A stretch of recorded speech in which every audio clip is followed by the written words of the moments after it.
அவரு கட்சிக்குள்ளே அவருக்கு ஏகப்பட்ட பிரச்சனை ஆயிடுச்சு. அவரை ரிசைன் பண்ண சொல்லி ஏகப்பட்ட ப்ரெஷரில் இருக்கிறாரு. அவர் ரிசைன் பண்ணுவாரா? என்னதான் பிரச்சனை? இனிமேல் நீங்கள் பார்க்க போகிற மாற்றங்கள் வேற மாதிரி இருக்கு, பயங்கரமாக பண்ண போகிறேன்னாரு. ஆனால் இது லேபர் பார்ட்டி எம்பிஸை மேலும் பயப்படுத்தியது. அவங்க அதுக்கு அப்புறம் தான் 4 பேர் ரிசைன் பண்ணாங்க. இப்போது அவரை எப்படியாவது ரீப்ளேஸ் பண்ணணும்னு பார்க்குறாங்க. நீங்கள் என்ன சேலஞ்ச் பண்ணிக்கோங்க, 81 எம்பியாவது வேணும்ல, யாரோ ஒரு கேண்டிடேட்.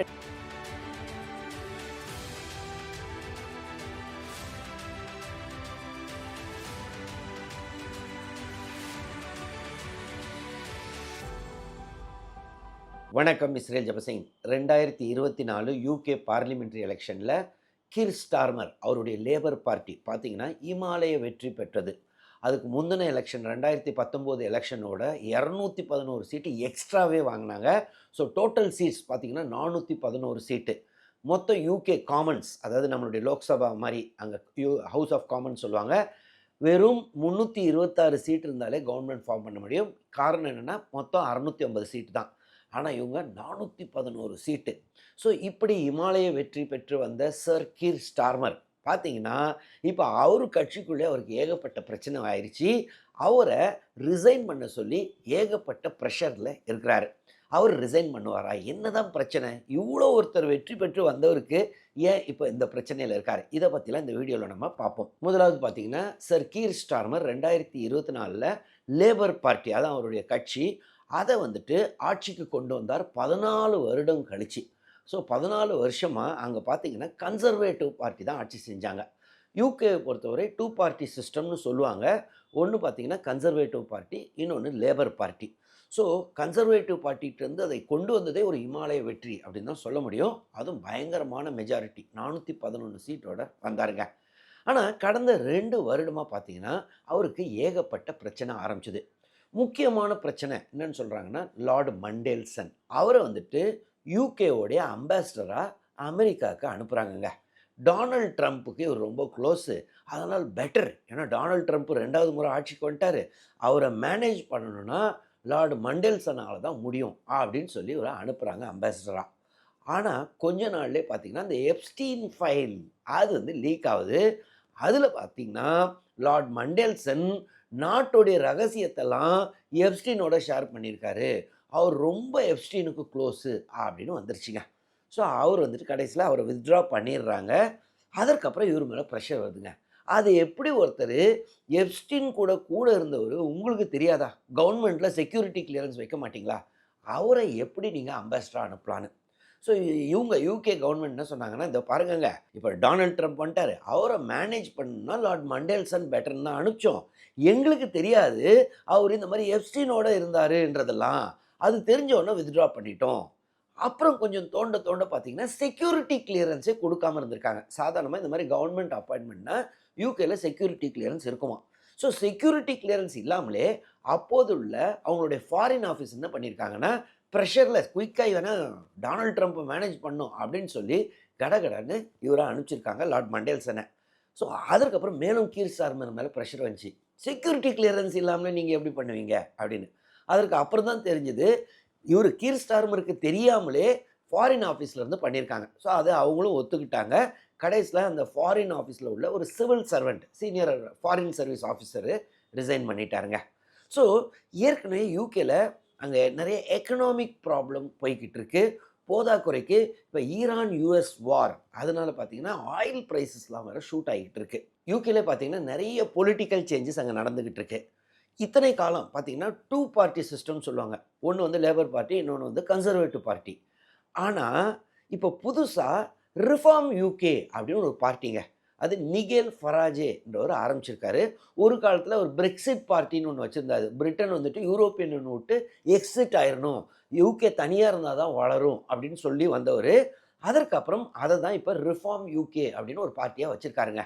அவங்களுடைய வியூ என்னென்னா எக்ஸ்ட்ரீம், அதாவது ஃபார் ரைட் அப்படின்னு சொல்லுவாங்க. ஸோ லேபர் பார்ட்டி பார்த்திங்கன்னா இடதுசாரி கட்சி, கன்சர்வேட்டிவ் பார்ட்டி வலதுசாரி கட்சி. நம்ம ரிஷி சூனக் இருந்தார்ல, அவர் பார்த்திங்கன்னா கன்சர்வேட்டிவ் பார்ட்டி. ஆனால் அதையும் தாண்டி ரைட்டு, ஃபர்தர் ரைட் அப்படின்னு சொல்லலாம். இப்போ BJP right party, Vishwa Hindu Parishad அது பார்த்தீங்கன்னா இன்னும் ஃபார் ரைட்டில் அந்த மாதிரி தான் ரிஃபார்ம் யூகேங்க. ஸோ அவங்களுடைய மெயின் பாலிசியே என்னென்னா, இந்த பாருங்கள், இந்த இமிக்ரேஷன்லாம் இருக்கக்கூடாது, வெறும் யூகே ஃபார் யூகே சிட்டிசன்ஸ், வெளிநாட்டு ஆளுங்களை அலோவ் பண்ணக்கூடாது, யூரோப்பியன் யூனியன் அலோவ் பண்ணக்கூடாது, இந்த மாதிரி ஒரு ரொம்ப ஸ்ட்ராங்கான ஸ்டாண்ட் உடையவர்கள். அந்த பார்ட்டி வந்துட்டு 2024 எலெக்ஷனில் 5 சீட்டு தான் ஜெயிச்சாங்கங்க.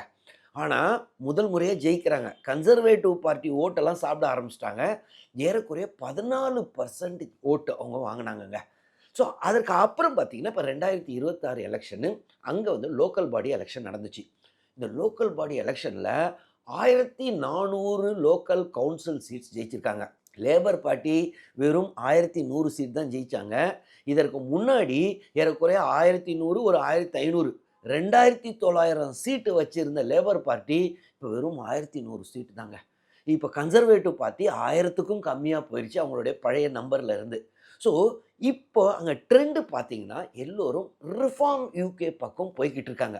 ஸோ ஒரு சிட்டிங் பிரைம் மினிஸ்டரு அவருடைய லேபர் பார்ட்டி பார்த்தீங்கன்னா ஏறக்குறைய 1500 சீட்டு குறைஞ்சி போச்சு, வெறும் 1100 சீட்டு தான்.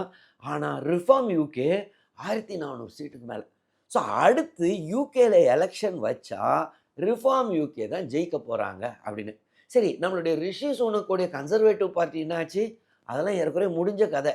அவங்களுடைய ஓட்டுகள்லாம் தான் இப்போ ரிஃபார்ம் யூகே, ஏன்னா இவங்க ஃபர்தர் ரைட்டு. போதா குறைக்கு லேபர் பார்ட்டி இந்த சைடு இருக்குல்ல, அவங்களுக்கு ஃபர்தர் லெஃப்டாக அங்கே க்ரீன் பார்ட்டின்னு ஒன்று ஆரம்பிச்சிருக்காங்க. க்ரீன் பார்ட்டியும் பார்த்தீங்கன்னா ஒரு 600-700 சீட்டு ஜெயிச்சிட்டாங்க. லேபர் பார்ட்டியோடைய லெஃப்ட் ஃபிலாசபியை ரீப்ளேஸ் பண்ணுற மாதிரி க்ரீன் பார்ட்டி வந்துருச்சு. இன்னொன்று ரிஃபார்ம் யூகே வந்துட்டு கன்சர்வேட்டிவ் பார்ட்டிக்கு எதிராக. ஸோ இந்த எலெக்ஷன் பார்த்தீங்கன்னா பிரிட்டனில் பெரிய மாற்றத்தை கொண்டு வந்திருக்கு.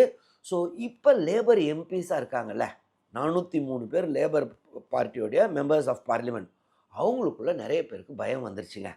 யூகேவுடைய இப்போ பிரைம் மினிஸ்டரான கீர் ஸ்டார்மர் கண்டினியூ ஆனால் நம்ம 2029 எலெக்ஷனில் மீண்டும் ஜெயிக்க வாய்ப்பே கிடையாது அப்படின்னு சொல்லிட்டு அவரை ப்ரெஷர் பண்ண ஆரம்பிச்சிட்டாங்க. ஏற்கனவே 4 சிட்டிங் மினிஸ்டர்ஸ், அதாவது கீர் ஸ்டார்மருடைய கேபினெட்டில் இருக்கிற 4 மினிஸ்டர்ஸ் ரிசைன் பண்ணிட்டாங்க இவரை ப்ரெஷரைஸ் பண்ண. தயவுசெய்து நீங்கள் இறங்குனாதான் நல்லது, வேறு ஏதாவது ஒரு லீடரை போட்டுருவோம் அப்படின்னு. யூகே சிஸ்டத்தை பொறுத்தவரை இப்போ பார்த்தீங்கன்னா 2019 கன்சர்வேட்டிவ் பார்ட்டி தான் ஜெயித்தாங்க. அப்போது ஃபஸ்ட்டு போரிஸ் ஜான்சன் இருந்தார்.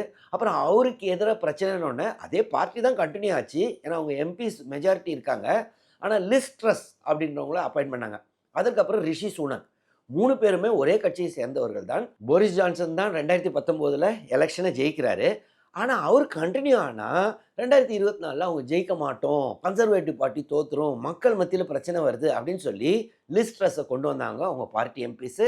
அதற்கு அப்புறம் தான் ரிஷி சுனக்குங்க. ஸோ அதே மாதிரி தான் இப்போ லேபர் பார்ட்டியில் நடக்குது. என்ன சொல்கிறாங்கன்னா, சார் கீர் ஸ்டார்மர் தயவுசெய்து பதவி இறங்குங்க, அட்லீஸ்ட் ஒரு டைம் டேபிள் போட்டு கொடுங்க, இன்னும் ஒரு 2 மாதத்தில் இறங்கிடுவேன், 3 மாதத்தில் இறங்கிடுவேன். இந்த எலெக்ஷன் ரிசல்ட் வந்த உடனே சார் கீர் ஸ்டார்மர் வந்துட்டு ஒரு பப்ளிக் அட்ரஸ் கொடுத்தாரு. நான் இந்த எலெக்ஷனுக்கு மொத்த பொறுப்பையும் எடுத்துக்கிறேன், ஆனால் இனிமேல் நீங்கள் பார்க்க போகிற மாற்றங்கள்லாம் வேறு மாதிரி இருக்குது, பயங்கரமாக பண்ண போகிறேன்னாரு. ஆனால் இது லேபர் பார்ட்டி எம்பிஸை மேலும் பயப்படுத்தியது. அவங்க அதுக்கு அப்புறம் தான் 4 பேர் ரிசைன் பண்ணாங்க. இப்போது அவரை எப்படியாவது ரீப்ளேஸ் பண்ணணும்னு பார்க்குறாங்க. ஆனால் அவரை பொறுத்தவரை அதெல்லாம் முடியாதுங்க, நான் தான் கன்டினியூ பண்ண போகிறேன், வேணும்னா என்னை சேலஞ்ச் பண்ணிக்கோங்க அப்படின்றாரு. ஸோ லேபர் பார்ட்டியை பொறுத்தவரை இப்போ சிட்டிங் பிரைம் மினிஸ்டரை அவங்க சேலஞ்ச் பண்ணணும்னா at least 20% of the sitting MPs, அவங்களுக்கு ஏறக்குறைய 411 சீட் இருக்குது. ஸோ 81லேருந்து 82 லேபர் பார்ட்டி எம்பிஸ் சைன் பண்ணணும். என்ன சொல்லணும்னா, நம்ம சேலஞ்ச் பண்ணலாம், இவர் தான் எங்களுடைய இன்னொரு கேண்டிடேட்னு. ஸோ இன்னொரு லேபர் பார்ட்டி எம்பியை அவங்க பிரைம் மினிஸ்டராக ப்ரப்போஸ் பண்ணுவாங்க. சிட்டிங் பிரைம் மினிஸ்டருக்கும் அவருக்கும் எலெக்ஷன் நடக்குங்க. யார் ஓட்டு போட முடியும்? வெறும் சிட்டிங் லேபர் பார்ட்டி எம்பிஸ் மட்டும் கிடையாது, இந்த லேபர் பார்ட்டியில் இருக்கிற கட்சி தொண்டர்கள் இருக்காங்கல்ல, ட்ரேட் யூனியன்ஸ் இருக்காங்கல்ல, ஸோ எல்லோரும் சேர்ந்து ஓட்டு போடணுங்க. அதில் 50%க்கு மேலே யார் ஜெயிக்கிறாங்களோ அவங்க வந்துட்டு பிரைம் மினிஸ்டர் ஆயிடுவாங்க. ஒருவேளை சிட்டிங் பிரைம் மினிஸ்டர் கீர் ஸ்டார்மர் அவருக்கே 50% மேலே வந்துச்சுன்னா அவரே பிரைம் மினிஸ்டராக கண்டினியூ ஆகலாம். இல்லைன்னா அவருக்கு எதிராக ஒருத்தர் நின்றுப்பாங்கள்ல, அவங்கள பிரைம் மினிஸ்டர் ஆக்கிடுவாங்க. இதுதான் Labour party rule. Sir Keir ஸ்டார்மரை பொறுத்தவரை நீங்கள் என்ன சேலஞ்ச் பண்ணிக்கோங்க, 81 எம்பியாவது வேணும்ல, யாரோ ஒரு கேண்டிடேட்டை நிறுத்துங்கள்ல, ஃபஸ்ட்டு நிறுத்துங்க, நம்மள்கிட்ட தான் ரூல்ஸ் இருக்குல்ல அப்படின்னு சொல்லியிருக்காரு. அவரை பொறுத்தவரை பயங்கரமான ப்ரெஷரில் இருக்கிறாராம். காரணம், இப்போத்துக்கு ஒரு சிங்கிள் கேண்டிடேட் அவருக்கு எதிராக யாரும் இல்லை. ஒருத்தர் பார்த்தீங்கன்னா ஆண்டி பர்ன்ஹாம். அவர் பார்த்தீங்கன்னா கிரேட்டர் மான்செஸ்டரோடைய மேயருங்க. ஸோ 10 வருஷத்துக்கிட்ட அவர் தான் மேயராக இருக்கார். Labour party leader. ரொம்ப ரொம்ப ரொம்ப பாப்புலரான ஆள். ஆனால் அவர் இப்போ மெம்பர் ஆஃப் பார்லிமெண்ட் இல்லை. அவர் மட்டும் இருந்தாருன்னா இப்போ இமீடியட்டாக கீர் ஸ்டார்மரோடைய சீட்டு காலியாயிரும்.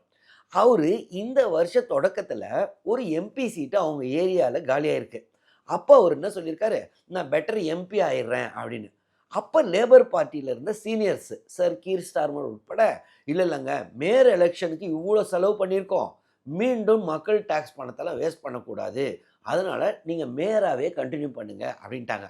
அதற்கு முக்கிய காரணமே என்னவான்னா, அவர் அநேகமாக இங்கே வந்து அவரை சேலஞ்சு பண்ணக்கூடாதுன்றதுக்காக தான் அவரை அங்கேயே வச்சுருக்காங்க.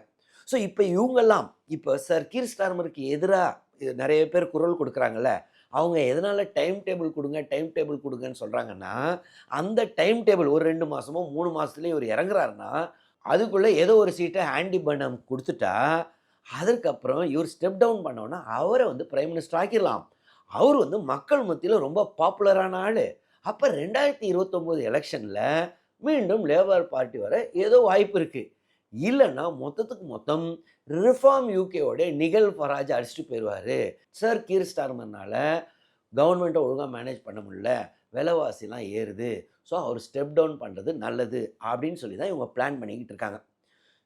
இப்போ ஆண்டி பர்ன்ஹாமை பொறுத்தவரை இப்போ இமீடியட்டாக ஒரு எம்பி இல்லை. ஸோ சார் கீர் ஸ்டார்மருக்கு அது ஒரு பெரிய ரிலீஃபு.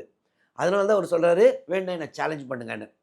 ஒருத்தர் யாருன்னா ஸ்ட்ரீட்டிங், வெஸ்ட் ஸ்ட்ரீட்டிங்னு. அவர் வந்து யூகேவுடைய ஹெல்த் செக்ரட்டரின்னுவாங்க, அதாவது ஹெல்த் மினிஸ்டர், அந்த மினிஸ்டர் செக்ரட்டரின்னுவாங்க. அவர் தான் இப்போ கீர் ஸ்டார்மருக்கு எதிராக எல்லா வேலையும் பண்ணிக்கிட்டு இருக்குது. அவருக்கு க்ளோஸானவங்க தான் அந்த 4 பேர் ரிசைன் பண்ணியிருக்காங்கன்னல, 4 சிட்டிங் மினிஸ்டர்ஸு இவருடைய ஆளுங்க. ஆனால் ஸ்ட்ரீட்டிங்கை பொறுத்தவரை அவருக்கு அவ்வளோ பாப்புலாரிட்டி கிடையாது லேபர் பார்ட்டி ஓட்டர்ஸ் மத்தியில். என்ன காரணம், அவர் பார்த்தீங்கன்னா கொஞ்சம் ரைட் விங் எண்ணம் உடையவர். ஆனால் லேபர் பார்ட்டியில் தான் இருக்கார், ஆனால் கொஞ்சம் வலதுசாரி சிந்தனை உடையவர். அதனால் அவருக்கு அவ்வளோ பாப்புலாரிட்டி வராதுன்ற தைரியத்தினால தான் சார் கீர் ஸ்டார்மர் சொல்கிறாரு, வேணும்னா வாங்க என்னை சேலஞ்ச் பண்ணுங்கன்னு. ஸோ இப்போத்துக்கு அவர் ஓரளவு சார் கீர் ஸ்டார்மர் சர்வைவ் ஆனாலும் மேலும் மேலும் நிறைய பேர் ரிசைன் பண்ணால் ஒரு கட்டத்துக்கு மேலே சார் கீர் ஸ்டார்மரால் ப்ரெஷரை தாங்க முடியாது. ஸோ ரிசைன் பண்ணி தான் ஆகணும். ஸோ என்னை பொறுத்தவரை அடுத்த சில மாதங்களுக்குள்ள சார் கீர் ஸ்டார்மர் ரிசைன் பண்ணிடுவார். மோஸ்ட் லைக்லி அவருக்கு ரீப்ளேஸ்மெண்ட்டாக ஆண்டி பர்ன்ஹாமை கொண்டு வரலாம். ஆனால் அதுக்கு முன்னாடி அவரை எம்பியாக ஆகணும். அப்புறம் தான் அவரால் பிரைம் மினிஸ்டர் ஆக முடியும். இல்லைன்னா வேறு யாராவது கூட வரலாம். ஆனால் சார் கீர் ஸ்டார்மர் ரொம்ப நாளாக பிரைம் மினிஸ்டர் நாற்காலியில் உட்கார முடியாதுன்றது என்னுடைய வியூ. உங்களுடைய வியூ என்ன? அடுத்து யூகேல என்ன நடக்க போகுதுன்னு நினைக்கிறீங்க? எது உங்கள் வியூவாக இருந்தாலும் கமெண்ட்ஸ் எழுதுங்க, நானும் பார்த்து தெரிஞ்சுக்கிறேன். அது இல்லாமல் இந்த வீடியோவில் ஏதாவது டவுட்ஸ் இருந்துச்சுனாலும் கமெண்ட்ஸில் எழுதுங்க, நான் கிளாரிஃபை பண்ணுறேன். தொடர்ந்து இந்த சேனல் மூலமாக சந்திப்போம். நன்றி, வணக்கம்.